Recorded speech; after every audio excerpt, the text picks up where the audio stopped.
it's Sal Parks from Conscious Entrepreneur, and in today's video I want to address the question, is it unspiritual to pursue success?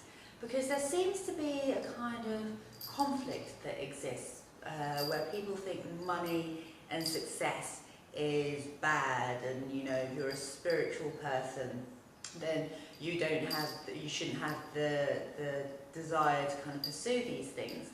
But I have a different way of looking at success, and I'm going to start with a quote from, I think it's Deepak Chopra, who said that success is the progressive realization of a worthwhile ideal. And this is so true for me, and it's kind of like a philosophy that I've built my business on as a foundation. Because as humans, all of us have what are called primary needs, and all the different needs that over 7 billion people have, they tend to fall into 6 categories. The first one is certainty.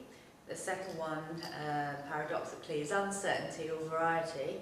The third one is significance. The fourth one is connection and love. And these fall like the needs of the personality. And then we go to the needs of the spirit, which is growth and contribution.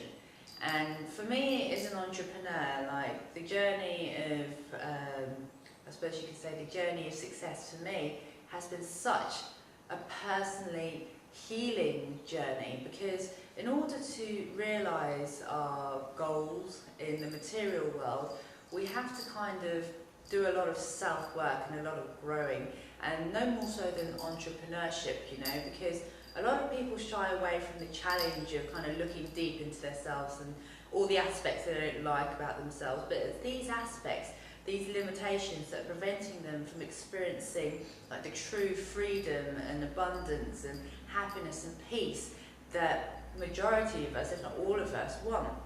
So when it comes to entrepreneurship, it is almost like a spiritual practice. I mean, it's not always the case, but if you approach it with the right philosophy, it is like a spiritual practice in terms of growth and contribution. So let's just look at growth. Like a lot of people, I'm in the kind of home-based business industry, but a lot of people getting started in it are really kind of like all about the money and the success. So like the security and the significance, that need for certainty and that need for significance. And very few, relatively few I'd say, actually focus on the growth and the contribution aspect of it. Because in order to make our fondest dreams real, we have to kind of grow. By grow, I mean we have to overcome all those limiting beliefs, all of our conditioning. And I'm telling you, it is hard work. When I started, I had, 27 years of seeing myself in a certain way, and all the limitations, and I didn't have any problems, there was nothing wrong with me. I wasn't overly happy in life, but it wasn't my problem, it was just the way that life was. And then I realised that we completely create our own reality, and it's the thoughts that we have, like how we predominantly feel, how we show up in the world, how we treat other people, and all of these basically, like, they have to be reevaluated if you want to create results in your business or any aspect of life. They just have to be reevaluated.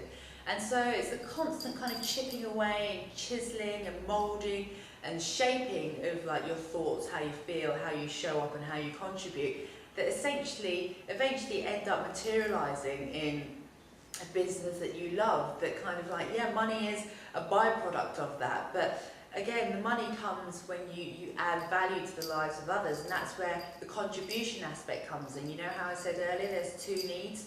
I mean, there's 6 needs, but there's 2 spiritual needs, and there's 6 needs, which is growth and contribution.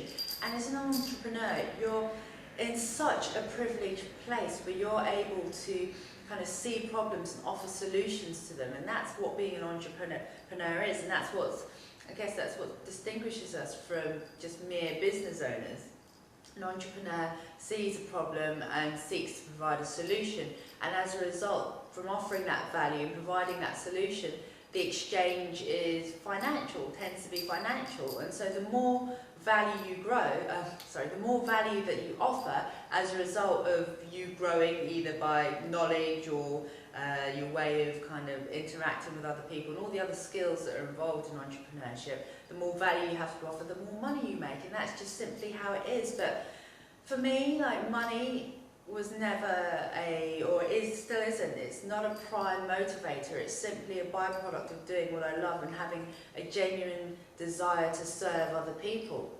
So from that respect, if you look at your business as a vehicle through which you can grow personally and through which you can contribute, then I think, you know, success is a really deeply spiritual practice. I really do believe that. So if you're in two minds, you know, you're a conscious entrepreneur, and obviously you have your spiritual values there and you've got your business in place, look at your business as a vehicle of spiritual practice in terms of the growth that you have to do in order to accomplish results, and the contribution you make, which will also result in your financial income. So the question, is it unsuccessful to pursue success? My answer is no, it's not. I think it's actually a very deep, profound and meaningful way to live your life when you're kind of growing and contributing in that way.